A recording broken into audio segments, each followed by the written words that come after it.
Welcome back, Commander. Though it may not know it yet, the galaxy is under threat. And to combat this threat, two idiots must brave the banal evils of corporate life. The game is Mass Effect, and this is the N7 Project.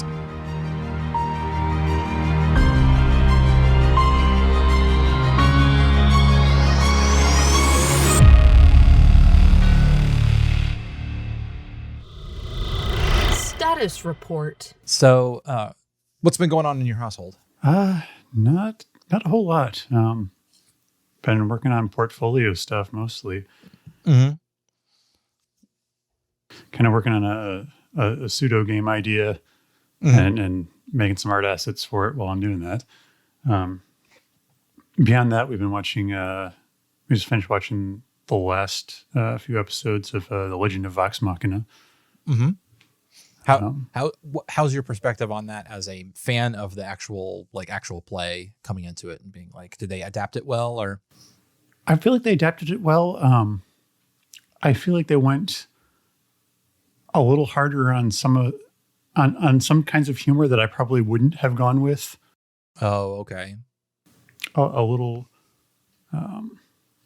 more on the dick and fart humor than I probably would have gone with. But I mean, they kept the story of that first arc pretty well intact, and the changes that they made for the story, I felt worked really well and will actually be more useful for future beats. And I won't spoil too much about it, but yeah, I would say give it a shot if you like D&D, if you like high fantasy stuff. Yeah, watch Legend of Vox Machina. I've got it ready to go, and I think I'm going to give it a shot with Ariel. If it's one of those things where if the wife doesn't totally latch onto it, I think I might not have an opportunity to watch it then. It's one of those, we're in that state of the world where like either we're watching stuff together or I'm not watching it at all. I'm doing like content creation or something of my own, but like, no, I'm familiar. Yeah. We'll see if she latches on. She sometimes bounces off of stuff for weird reasons. Like for example, my wife absolutely loathed Rick and Morty, cannot stand to have it on in the same room as her, because she has a visceral reaction to the way they draw mouths on that show. Like they'll have a little like W thing for like, it looks like the lips are drooping, and that pisses her off so much that like, if I am watching it in the same room, she starts yelling at me. No, I mean, I get that. Like animation style is huge for me. Like they can be the most cleverly written thing, and if the art is garbage, I won't watch it. Yeah. And there's no telling for like just having an emotional response and being like, no, I do not like that, or versus, it's the same thing, but slightly different. You go, oh yeah, no, that's totally my jam. Well, the nice thing is that The Legend of Vox Machina has an art style that's kind of right around there with, Avatar, Legend of Korra, or Young Justice. Yeah. And that's because they got like the guy, the main guy to do like all the character designs and stuff for that. So awesome. I forget the name, but Phil Barassa. Oh yeah, he's worked on a ton of stuff. Phil Barassa's really good. I got to pull up his IMDb page because he did a ton of work for the DC animated universe, like the more recent stuff. He's like all of their like, if anybody out there likes comic books but hasn't been checking out the DC animated movies, you are missing out, because like as shit as the DC like cinematic universe is, as like as much as fucking Zack Snyder has totally ruined the DC's movie series, the animated series are all the animated movies are full of gems. They are really good. Yeah. Okay, cool. Well, I just recently completely tore apart my desk and rebuilt all of the stuff, like took all of the cables out and put them all back in an effort to like pull out some stuff. Oh, that's always gratifying. Yeah, the number of useless USB cables that weren't plugged in on either end. A bit embarrassing. Yeah, no, I've been there. I think I've got more than my fair share lurking around. So you detach something, you're like, oh, I need a USB cable, but it's and then you unplug embedded in the rat's nest of USB cables. Yeah. And then like I'm now in that stage of having put stuff back, but haven't completely ironed out all of the various little processes and stuff. Like, yeah, I had a microphone stand bolted to part of my desk previously, and I have since removed the thing that it was bolted to. So I had to like, today's recording, I had to go find all of the various bits and bobs to like assemble a microphone stand out of. So I'm in that weird transitional period. All right. Well, so we move on to our forget what it's called. Mission debrief. Yes. All right. Mission debrief. All right. First of all, the most important question: do you exploit the infinite morality points glitch? I'm actually not familiar with how to exploit that, so no. Okay. Yeah. It's coming up on this episode. It's Lorik Keen, who's a guy, and the way they coded the conversation, it's such that you can loop around and around and around and get infinite Paragon or Renegade points. Okay. I did notice that I got a ton of Paragon points from talking with him, and I think that's probably because I repeated a few things, but it didn't really click that was. Yep. If you just loop back through the through the conversation a bunch of times and never actually agree to do the thing, you can completely max it out in the first game. All right, let's get through the summary here. This is the first part of Noveria, which is just like the up till the like real dungeon. So Yeah. Arriving at Noveria, Shepard is threatened by the local security because this place is just too full of profitable secrets for anyone to just go wandering around. Luckily, Gianna Pericini prevents an outright firefight, which Shepard would totally win, by the way, and lets Shepard into the lobby. Antechamber, mall, what is this place? Anyway, you need a key to the garage, and the only administrator, Analeas, can give you one, but he's an asshole. Asking around reveals that Matriarch Venezia came around a few days ago and caused quite a stir, bringing along commandos and some completely not suspicious cargo. Apparently, she was wearing a pinstripe suit, and I need fan art of this on my desk tomorrow or you're fired, Parker. Anyway, while you're trying to figure out a way through, don't buy the fake ID. It won't work. You have to do a couple of side quests. There's a Hanar who wants you to smuggle something past security. If pressed, he'll admit it's for some Krogan. Apparently, you can keep the package a weapon mod and induce this Krogan to attack you, much to his demise. Also, if you sell out the Hanar, you can get the garage pass, but don't do this. It's the boring way. There's also an Asari at the bar who would like you to talk to a binary Helix sales rep long enough for a device that she gives you to hack his systems and get some juicy corporate secrets. If you're a Paragon, you can tell the dude and then Boy Scout at the Asari for trying to hack people. But if you're a jerk, you can catfish him a bit and waste his time until the device beeps and extort the Asari for more money. When you're ready to move the plot forward, go and talk to Lorik Keen, a Turian at the bar who is apparently under investigation by Analeas for something. But he swears he's actually got dirt on Analeas, and if Shepard can get the proof from his Lorik's office, this can all be cleared up. But you have to be okay with killing some local security people. You know, the people that just threatened and were jerks to you. So it's a win-win. Head on over to Lorik's office and kill the rubes there. Find the data disk you've been sent for, and you get ambushed by some more guards on the way out. I think if I was just a guy working a corporate security contract and a freaking Spectre showed up, I would just calmly place my gun on the deck and slowly back away. But y'all do y'all. After you've got the disc, Gianna Pericini intercepts you and says to meet at the hotel bar before talking to Lorik. Turns out she works for Analeas' bosses, and he's been skimming off the top. If Shepard convinces Lorik to rat the dude out, she can arrest him and have his ass fired, put in jail, executed. It's unclear. Talk to Lorik and convince him to help, and then you can go to Analeas' office and see Gianna, whatever. God damn it, I just cannot talk today. Gianna haul his ass away. She gives you a garage pass and says she'll buy you a beer sometime. And, you know, for a corporate cop, she's okay. Head on over to the garage and you'll find some Geth that have laid a trap for you. It's obvious Venezia left them, so you know she's fucking dirty now. Oh God, is this a Mako up ahead? Fuck me. Okay, drive down a cliff road and hop your Mako up and down on some more Geth corpses, and you'll arrive at the Peak 15 research facility, where your quarry has gone and which went mysteriously dark recently. So I got to say, just off the start, Yeah. Noveria is a much better dungeon planet than Yes. than the other one was. So That being said, I feel like Ferris. its little quest hub area feels super bare. Like you walk in, you do the security thing, and then they've got this like antechamber area that's like fucking. There's nobody in it. It doesn't feel like, or there's just there's so little to do. It was very lifeless. Yeah, and yet they still had like there's a lot of choice to be made in this little like sub dungeon.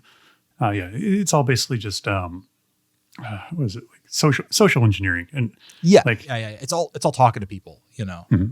And there's a ton of different ways you can get that pin card. Like I think you can actually sell out Gianna to Analeas if you want. Yes, I think that's also a possibility. There, if it had been more, maybe I'm just reacting to the physical size of the place.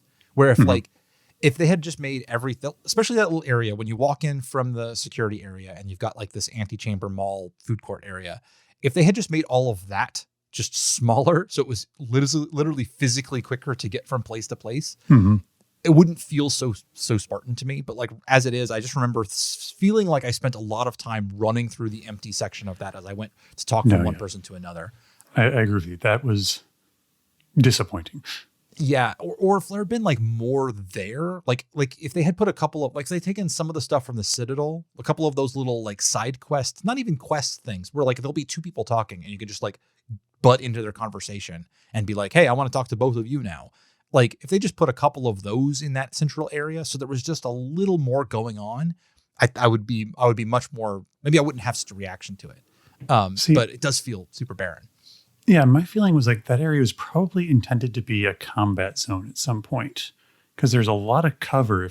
Ooh, you might be right. If I remember correctly, as well as some height variation, like a bunch of meaningless staircases and whatnot. And it feels like it would have been a good place for a firefight. And I don't know if there's just like I don't know if they can just piss off CSEC or something while you're there, or the corporate security. Yeah. Yeah, I've never had a fight in that area. The only place you can have a fight in that pre-section area is when you go to Lorik Keen's office and they have a pre-scripted fight. But yeah, that actually makes a ton of sense based off of what you've said, that like at some point this level design had intended to be a firefight zone. That would, if then all of the walking back and forth makes more sense. Like you come out of Lorik Keen's office and now there's a bunch of security personnel there or something and you have to like kill them all. Yeah, if you had to battle your way from Lorik Keen's office to Ananias' office to get to him. Yeah, that would make then the level design makes sense. I think that actually is a really good theory compared to what I was thinking, which was just that they had planned to do more and then just didn't bother. But yeah, there's a little Hanar quest, which is fun, where it's like just go and smuggle some crap in for this Hanar. I like the fact that the Hanar is just an ass, not an asshole. He's just smuggling. Like he's not like. He's not justified or anything. He's just an evil little dude, and I like that when other species could just like they also have pirates and stuff. That's great. Like, I'm assuming that you just declined him, right, or like ratted him out or something. Yeah, we just declined. Like, Jess was concerned that like we were going to get in trouble here with this thing, so like we're just not going to get involved with the smuggling here. Yeah. That's one of the ones that I feel like the best thing that Shepard can do, which is neither rat him out nor do his job, is essentially just to like show up, get offered it, and be like, never mind, and leave. But that unfortunately does feel like a little bit open-ended. Like you never really close off that storyline loop at all. Yeah, and unfortunately, that was kind of the direction we went with it. Yeah. So we've actually been kind of like avoiding like some of the shadier looking jobs. Like we didn't do the Shells gambling back on the Citadel. Sure. So like, and it bothers me because I know there's forever going to be that little quest log sitting there uncompleted. Yeah. And that's one of those things where like it's just such a small little quest. Like it really is just talking to two guys. If you decide to keep the thing, you can end up in a situation where you have a firefight with the Krogan, which is kind of cool. I actually hadn't seen that ever. I was looking at the wiki entry and I was like, oh, I guess you can actually fight the Krogan that this was intended to go for.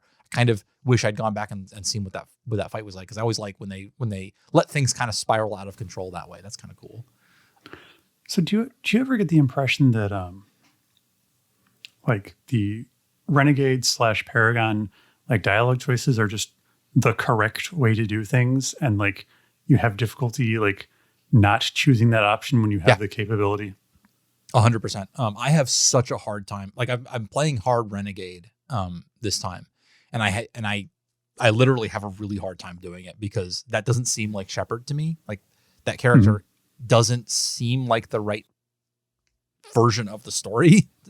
And I'm having to force myself to do it. I also think that also the distinction between Paragon and Renegade, but also whenever I see a conversation thing and I see the Paragon Renegade options there, and during the point where I hadn't maxed out my Renegade and I couldn't choose one of the options, and you could only choose like the regular version of them where like you're not good enough to do it.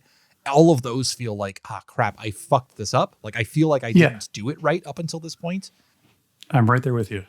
It bugs me. And that's the kind of criticism that like I think they learned more about how to handle that later on, where like I don't remember having that feeling quite so much in later games. But yeah, it definitely feels like I'm doing it wrong.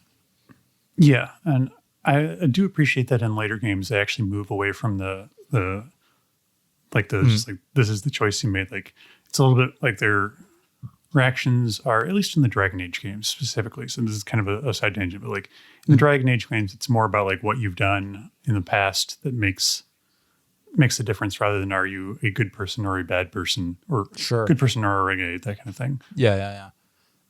Yeah, it's a shame. It definitely feels like there is a canon version of this character, and that we are just happen to be seeing our own version of the story that is almost like fan fiction in a lot of ways. Like there isn't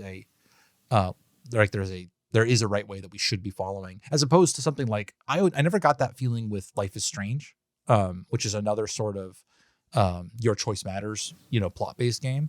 Whereas, that one felt more like you were deciding in the moment how the story was going to go, and less like they had figured out what they wanted you to do, and now you get to decide whether you do it or some variation of that version. Like they didn't write the second choices second; they wrote everything all at the same time, which was an improvement. That is nice. But yeah, like especially in the Mass Effect games, there is kind of a version of Shepard that feels like they're guiding you towards. Just a shame. Yeah, I think it's mostly just a psychological effect of just like the color choices being either blue or red, or being locked out for not having enough points. Yes. Like, yeah. Ultimately, the choices don't usually matter that much. No. Like you're never going to be, I don't think you're ever going to be locked out of doing something that's going to affect future games. Like you couldn't do with a normal option. Yeah, for sure. Yeah. There isn't like a way that if you're super good, you could get to the end of Mass Effect 1 and, for example, keep Saren alive, that would have drastic, long-reaching effects on the game. They are going to... Spoilers, but yes. I don't feel like that one's a spoiler. Like, dude's fucking dying. But yeah. Okay, so let's go through these little sort of interim quests here. So we talked about the Hanar a little bit. So how'd you guys handle the Helix one, the binary Helix sales rep thing? Refresh my memory. So it's where you get in there and this one Asari who like comes from Ilium is like, hey, I'm going to give you a device and you're going to go talk to this dude and it's going to hack into his system and we're going to find out if he's selling our corporate secrets or not, or if he's violating our copyrights or something. All right. We went and did that. We just Paragon optioned our way into, sitting around long enough for him the thing to work. And then we went and we're like, hey, we need more money. And then she gave us a slightly less pitiful amount of money. Yeah, that one felt that's one of those quests that if there was more to do here, that one wouldn't feel like such a small quest. But because there's only kind of a couple of things to do in the binary Helix area here, like it felt a little bit weird how small that particular interaction was. You basically just took care of it right then. Like there's no reason to like go run around and do anything. You don't even walk from one room to another. You just kind of do it all in one. And for that to be one of the like 3 side quests to happen in this little hub is a little bit small. It's the kind of thing where this would be a good supplementary quest to put into a larger quest hub, but it's not enough to stand on its own exactly a little bit. Yeah. I don't think the reward scales with level. Oh, because for sure. I remember, like at this point I was sitting on hundreds of thousands of credits, and I think the reward was something like 50 to start with, or maybe 500. It was just like I felt bad for actually having done the quest because it was so worthless. Yeah, that sucks. I hardly ever pay attention to those rewards because to me the reward for playing the game is to play the game. But I have to say, like, neither of those characters were particularly interesting. I don't remember anything about either of them really. So it's like, in that sense, the reward for the game was to talk to uninteresting characters who I didn't care about. So why? It's one of those skippable kind of things. Yeah. Whereas I quite like Lorik Keen. I know I'm kind of lumping him in with the side quest stuff, even though to me that's kind of the main quest. That's the main way to get the garage option. But he's fun. He's actually like more of an interesting character. You can tell he's definitely not on the up and up, but like he is at least an enemy of your enemy, which is an LAS a little bit, and so you can kind of get him in on the scheme. He has a good voice actor too, which helps immensely. Yeah. For sure. And so is Gianna Parasini. That's one of those characters, like the moment that they show up, you're kind of like, okay, you're a little bit of a cup above the rest. And like there's something more going on with her. And then you find out later on that, yeah, there is something more going on with her. She's a cop, like she's a security person and who's just like undercover, which I think is fun. I love the shift from when you first meet her and she's acting like she's in assistant mode and is all kind of like kind of grovelly and like, I'm going to customer service handle you a lot. And then later on, when she reveals that she's actually a security agent, like she goes into cop mode and it suddenly becomes all tough. And like, man, getting to watch her haul Annaleas out in cuffs is super fun every time. And I feel really vindicated every time I do that. Because man, fuck Annaleas. That guy sucks. I hated that he had so many dialogue options to talk about because I hated talking to him. Yeah. Which, I mean, props to the writer for making a character who just oozes condescension and like that feeling of I don't have time for you it's a really good way to make the audience react badly to the character. Like he's obviously being written to be hated. So they've like in a game where all of the point of the game is to entertain the player, to have a character be like, I don't care a shit about you and like I wish you'd just go away is like a really good way to sort of jerk us around and make us hate him, and that worked completely. And it also kind of helps establish kind of an interesting narrative about like these corporate planets that are sort of outside of Citadel jurisdiction, because like up to this point, everyone else is like, oh, you're a Spectre. Yeah. And he's like, I don't give a shit. I'm going to dick you around. Don't fuck anything up. Oh man, I just thought of a thing that there's no reason why they should have done it, but I wish they would, which was if you have just a stupid amount of money by this point in the game, they should have let you just buy enough shares in Binary Helix to get in. If you rolled up there with an obviously hacked amount of credits, right? Like you've got you got 9s across the board. You walk up and you talk to Annaleas and he's like, oh, well, we let Matriarch Venezia in because Saren is a huge shareholder in Binary Helix. So of course we let him in. And you're like, okay, how much to buy Binary Helix? And then you just like buy the company and like, and then he just gives you the garage key. That would be so fucking that would be really good. That'd be a really fun thing to just like pull out in Mass Effect 2 or Mass Effect 3 when like like now you've got like Binary Helix like doing development for Shepard. I like it when games have that solution where they're like, we've put in a solution that you definitely couldn't have played your way into, that you definitely like cheated your way into, or you're doing something really weird like a New Game Plus or something like that. Like you've got just a huge amount of money and like we just give you an option to completely bypass something in an unexpected way. That would be hilarious. Let's see, what else is there to cover really? There's the fight with the security personnel in Loric's office, which at least by this point in the game, I don't remember. I think I was to the point where like, cutscenes would end and my two companions would just immediately slaughter everyone because I was a little bit overpowered for the area. And so it's like, you just hear some shotgun blasts going off and everybody falling over. There is a thing. Like, I gotta admit, it's like all of them like clustered up downstairs. Yeah. Like, why would you do that when like Shepard is a sniper in my run in particular? Like, yeah, I have to say, the layout for that area didn't feel like it had quite enough cover. Like I think maybe you were right. Your theory about the firefight should have been in the main area and not in the Lorix Keen's office area makes sense to me because I always felt like that office area wasn't well designed for the kind of fighting that Mass Effect has. And so maybe they had the original plot when somebody did the level design, they had really plotted out differently. And so they didn't do all of the like fight design for that one area. And then it got moved around later on and they didn't have time to fix it. Yeah, I think it does kind of bring up an interesting point. Like they definitely didn't give themselves away with like a fight coming because normally you're like, oh, I'm entering an area with a lot of chest high cover. Must be some combat coming up. Especially in 3, that becomes really obvious. You'll be like walking through a single corridor and you'll come into a room and they'll like I think even in like, especially in some of the Geth areas, spoiler alert, there are Geth areas, I guess in 3, but like, especially in like 3, there'll be points where like you walk into a room and chest high walls flip up out of the ground and you're like, yeah, okay, I guess there's probably going to be some enemies showing up. Oops. All right. We'll just prepare for that. Okay. Yeah. And then we have you get Ananias arrested, or I guess you can technically sell out Gianna Parasini. You could do that. I've never done it. Even today as a renegade, I still used Gianna because that's the better choice. I think that, again, this is like the right versus wrong way to do it. Like I can't imagine anybody ever like leaving that guy alone.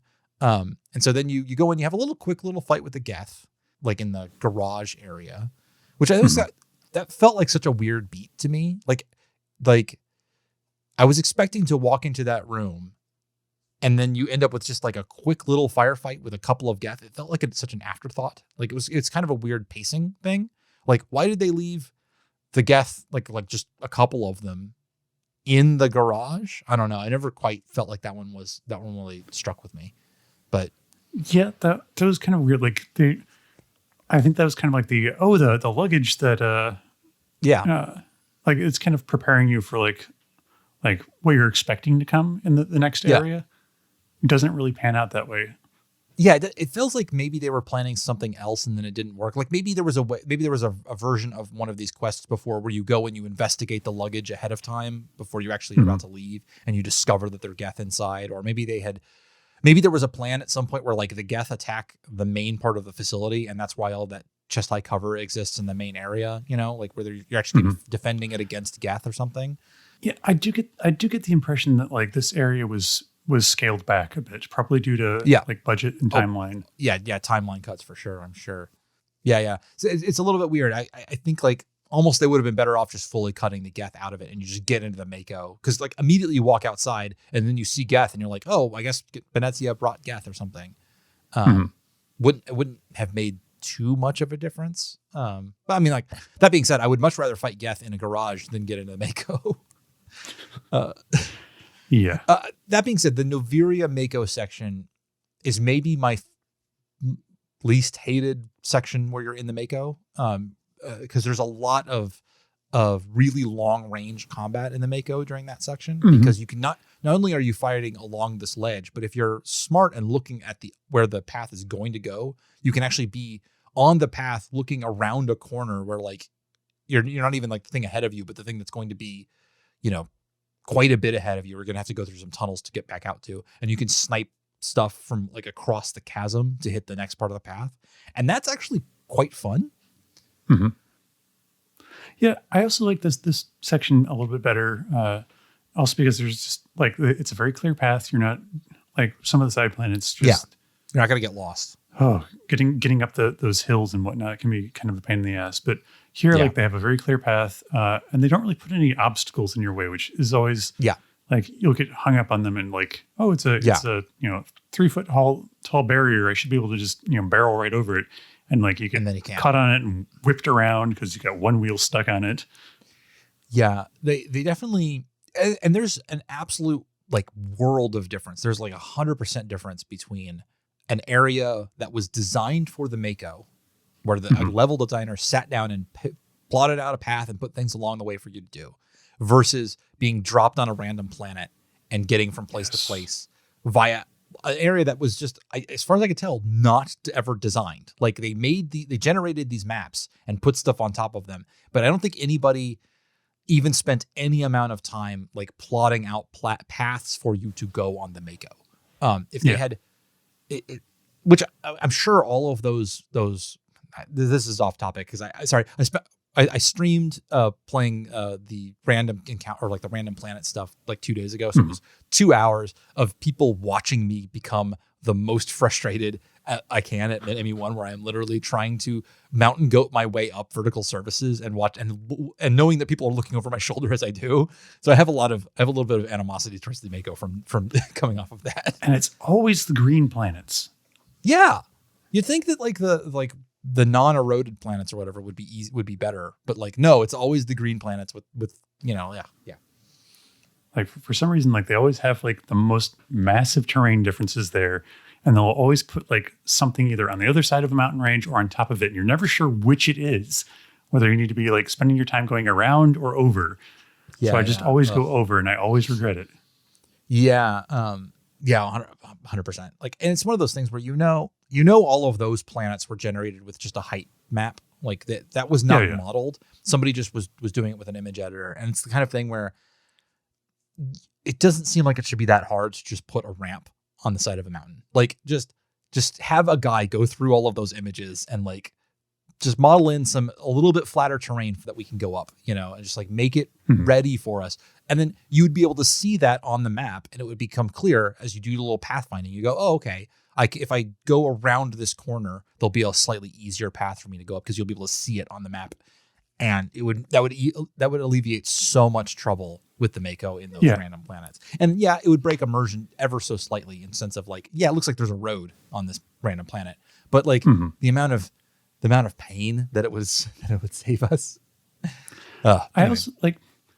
I also feel like, and this is just kind of my impression as a game developer. I feel like a lot of the planet stuff and like a lot of Mass Effect 1 in general was just sort of like a lot of these artists and designers like first time doing this.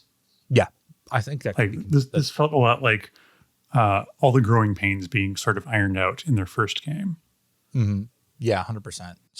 It's one of those things where like because they obviously figured it out. They realized that we're spending a lot of effort on these wide open areas that not everybody likes. We're just going to cut the entire idea in later games and just make sections where you land and you do the thing that you landed to do.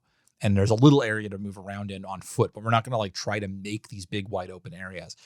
And I understand what the idea behind them was, which is to make the universe feel big. And I have to say, Mass Effect 1 is the universe's largest feeling. That is the most open world version of the game that we get. Yeah. And I do like that aspect of it, but that comes with a lot of pain just because you can't dedicate all of the resources to everything. It feels big, but it also feels lifeless. Yes. Yeah. Big and empty. And like to a certain extent, that's the kind I have to imagine that the people who made No Man's Sky, for example, had to have played Mass Effect 1 and thought, oh, wouldn't it be better if there was a game that was just this, right? Like just wandering around. And apparently they ended up making it. And because it's completely off topic, but props to the the No Man's Sky team because they like took a game that nobody liked and they kept working on it until people liked it now. Like apparently it's good now. So yeah, props to them. So I guess maybe if that was what appealed to you about Mass Effect 1, you should be going off and playing No Man's Sky. So have we covered pretty much everything in this sort of antechamber version of Noveria before we move on to there's a couple of things we want to talk about in the Shadow Broker files, but I reiterate very much my desire to see Matriarch Benezia in a pinstripe suit. Yes. Thank you. I went looking immediately after he said that. I went looking on the internet, and as far as I can tell, I can't find anyone. But like, come on, man, Sari's in like a nice skirt suit would be so nice. There is some here. Oh yeah. Yeah, let me send you this. Maybe my Google foo was. Oh, that's good. Okay, I like that. Yeah, I'll try to remember to put a link to these in the show notes. That's good. I guess my search terms just weren't good enough. Yeah. Okay, so was there anything else you want to talk about before we move on to Shadow Broker files? No, I think we can head on to Shadow Broker files. Okay. Shadow Broker files. Gianna Parasini shows back up. Let's see here. It's on Ilium. On right? Ilium. Yep. She'll show up on Ilium. I think you're like she's doing a new job, especially. Oh man, if you play Mailship, she kisses you on the cheek. Mm-hmm. Man. Oh well. Oh yeah, she asks for your help again with a little side quest. Same sort of thing where she's just like trying to get the dirt on somebody. But like it's definitely the kind of nice, like good old, like, oh, you're just kind of like an old friend. Like, and this is one of those times when I showed up on in Mass Effect 2 and was like, oh, hey, Gianna Parasini. Like, I remember you this time. Unlike a lot of the other characters who show up in 2, where you're like, I don't know who you are. But she had made enough of an impression to be like, oh yeah, how's it going? And actually kind of, you get a little bit of that feeling of like, oh yeah, you are an old friend, like, okay, yeah. And I like the fact that she's completely dropped the like assistant personality and it's just like straight up like tough girl cop, which is great. Yeah. Yeah, and that's another reason why I could never side with Annaleis, is just because of that ME2 extra interaction that you get with her. Yeah, it's not like he shows up later on. Yeah, yeah. I think so. I think he doesn't. I guess maybe I never done it. Maybe he would. Let's find out. Let me Google. God, would you want to have him deal with him twice though? Some people are into that sort of thing. Nope, he doesn't. They leave him alone. That being said, she doesn't show up. Pericini doesn't show up in 3, which is kind of a shame. Even in Mention, I feel like that's the kind of thing where, again, she made enough of an impression on me that if they had mentioned offhand that she died or something like that, that I would have been a little sad. You know, like that's a way to bring those characters home a little bit. At least they didn't do her like Emily Wong in 3. Yeah. Ugh. Killed off by tweet. That still kills me. Especially because they did it. It just felt so obvious that they were killing her off to make room for the other character whose name I can't remember. What's her face? What is her name? Because the one who was based off of a real life reporter, and everybody. It's one of those things where, like, it's one of those points where, like, simultaneously the audience was being super fucking awful about her, but then also she wasn't that great of an addition either. Yeah, like I would have loved to have had Emily Wong aboard the ship, like, because it felt like that's what was going to happen, and then they decided instead to do this new character, who's Diana Allers. That's right. Like I could really fucking go off on that character, but again, it's also one of those things where I remember at the time the audience reacted really badly to her. But like, it was one of those things where, like, I hated being on the same side as a bunch of assholes. Like, no, I'm right there with you. Like, yeah, like I don't enjoy this character, but good God, people. Yeah. Well, we'll get to her in 3. But yeah. I'm glad they didn't kill. You're right. I'm glad they didn't kill Pericini off by tweet. But like, even just in one thing that they did a lot in 2 and 3 is just like, you could go check your email and people would send you an email, and getting an email from Pericini being like, hey, you know, like, things are going on, you know, or like blah, blah, blah, blah, or something like that that's the kind of thing like those updates I even really enjoy. Like, once you know a character and then just having them like send you a text-based thing only, or even just a short audio message, totally work. And it's also possible that maybe they couldn't get her voice actress back or something for 3. That kind of stuff happens too. Like, I also think it's kind of weird that like Mass Effect 3 comes around and like with the universe going to shit, I feel like everyone that Shepard has ever mentioned is gonna be like, hey, I know a Spectre. That's true. That is true. That they would all like be like, you know what? I have the comm dress for our, like, the person who's going to save the galaxy. I should probably check in with them. See if I can offer to help or whatever. Although a lot of those people do just show up like as a war asset where they're like, hey, I'm here, by the way. And you just like collect them in like little cards or whatever. So one thing I will say is, I feel like this little antechamber, while we're in Shadowbroker Files, because immediately what we're about to do is go do the dungeon part of this. Is that maybe I'm misremembering, because it has been a couple of weeks since I played this. But like, I feel like it didn't set up the next dungeon super well. No, I agree. Yeah. Yeah. Like, you're doing this whole little thing, and then you're going to get in your Mako and you're going to drive off to go do the Peak 15 section. But like, and we did, whatever his fucking name is, the commander dude, NLAS, whose name I can't remember. He does, or the administrator. He's like, you know, Peak 15 did just go offline, like, but that's their business, and we're not going to do anything about it. And it's like, it feels like there should have been at least somebody in the area giving you like a quest to go to Peak 15 and like check on somebody they know up there or something, or like asking about it, or like, I don't know. It feels like there could have been a little bit more of a pointing in your direction of like, what's the word? Foreshadowing what's going to be going on there, you know? I kind of get why they didn't, from a technical standpoint, because you actually don't come back to this place ever again. Yeah. If I'm, you might actually, you can come back later, but you have to like it's not an organic thing. Yeah. They don't bump you back out into this. You just leave straight from Peak 15, if I remember correctly. Which is,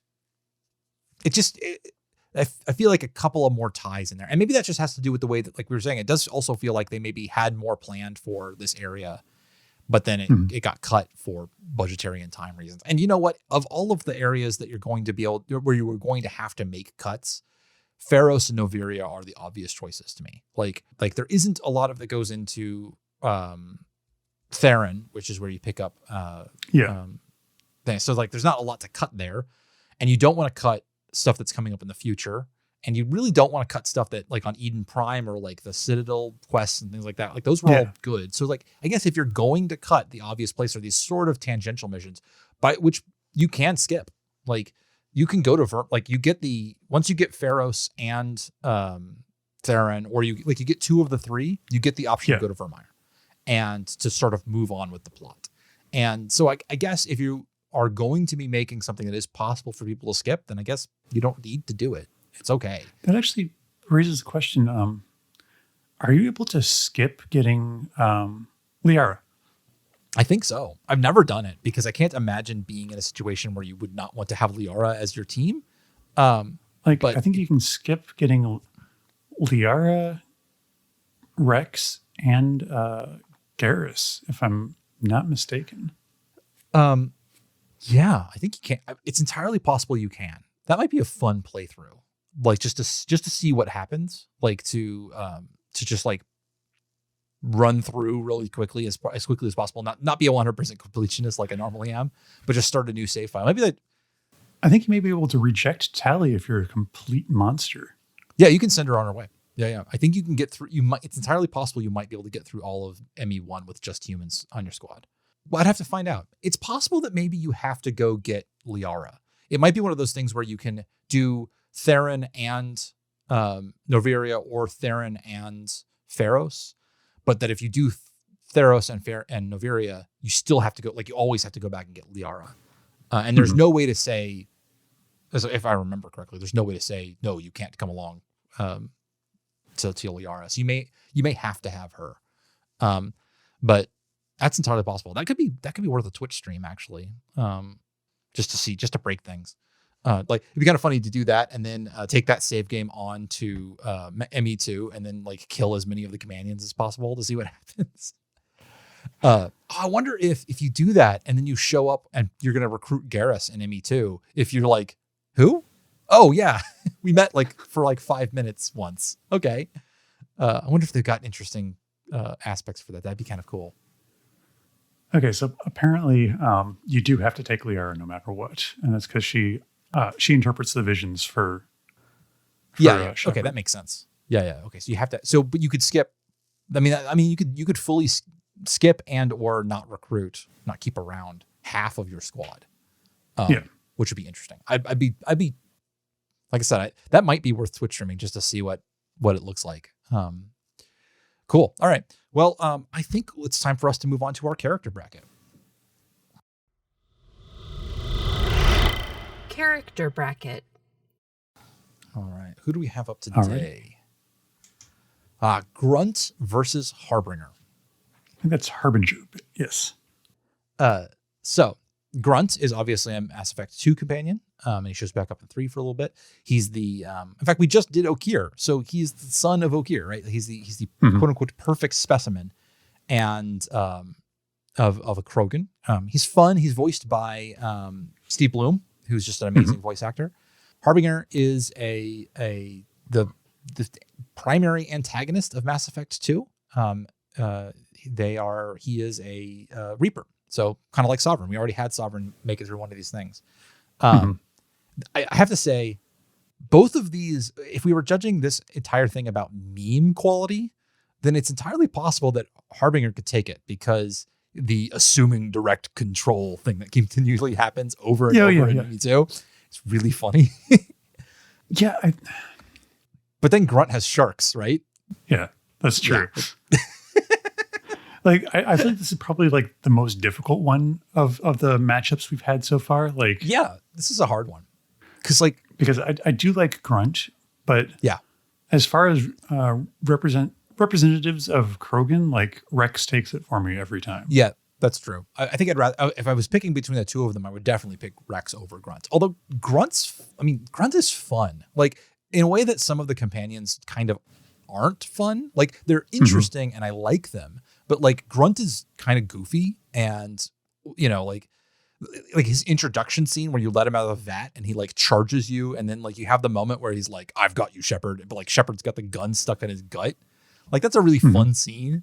And then he's got the thing about like when you read his Shadowbroker like his history on the Exonet, where he's like he's like Googling, and it's all about like it's great. It's like Googling a bunch of things about Shepard and then Googling some stuff about war. And then at the end of it's just like sharks.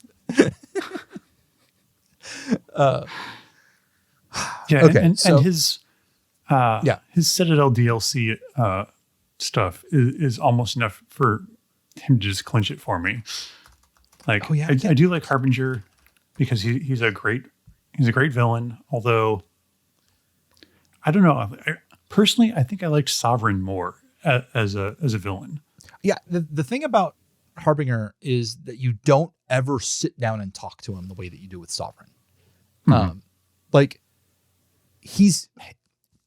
it's also weird because you do kind of kill him over and over again, because every time you get assuming direct control and he like takes over some random ass collector, then you shoot the collector in the head. And like that does weaken like your ability to respect him just a little bit. The fact that he keeps assuming direct control and then you shoot them. And and you never sit down to have a conversation with him as well. Does he show up in 3? Is a really good question. I think he's still around in 3. Yeah. In fact, he's in the final battle with London, just in his full-on Reaper version, because he's one of the ones that attacks Earth. During the Leviathan DLC, it is revealed that Harbinger is the first Reaper that was created. It was formed in the Leviathan. So interesting. I didn't realize he was the first Reaper. That's kind of cool. Which, I mean, makes sense given his name. Yeah, I get it. It's also funny because I think of him as a bit of a goofball because of his assuming direct control meme quality. I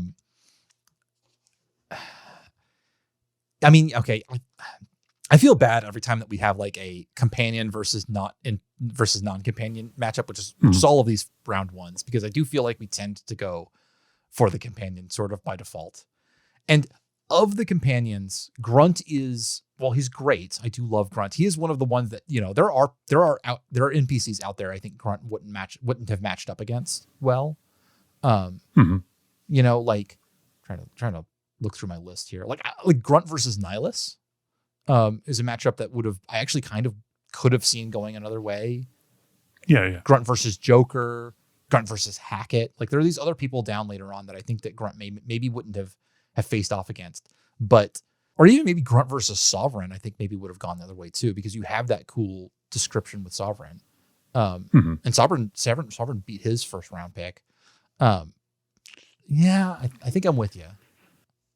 Is that what we're landing on? Yeah, like Harbinger is sort of just like he's just sort of like a word for the omnipresent threat. Like you don't really ever like get a feeling that he's personally opposed to you like you did with Sovereign. Yes, I think that maybe the way I think that's a good way to put it. That like he never felt like a character; he felt like a caricature, maybe, or even just like a name, as opposed to like it felt like you had like Harbinger, you had Cerberus, like those were like they were collectives almost more than yeah. I get you. Okay, well, all right then. We'll take Grunt then. Moving Grunt on to round 2. We have officially moved. For the audience, we've officially moved into our second division. So this is the one that will eventually move on to face off against Liara in the quarterfinals. All right, then. Well, we are going to catch you guys next week with the second half of Noveria. All right. Till next time.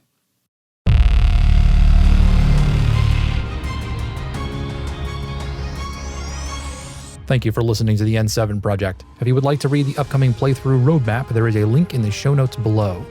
We can be found on Twitter as @N7Project, at our website, masseffectpodcast.com, or via our Discord, scottpaladin.com/Discord.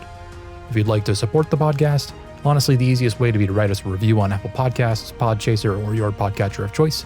We read every one of those, and it gives us a real boost every time, and it helps people find the podcast. Or if you want to give monetary support, all funds to our Patreon, patreon.com/monsterpod, will also go to supporting this podcast. Mass Effect, its associated characters, sounds, plot points, whatever, are copyright by some giant faceless corporation. The N7 project was produced and edited by me, Scott Paladin, and hosted by myself and my best friend, Zach Jaquays.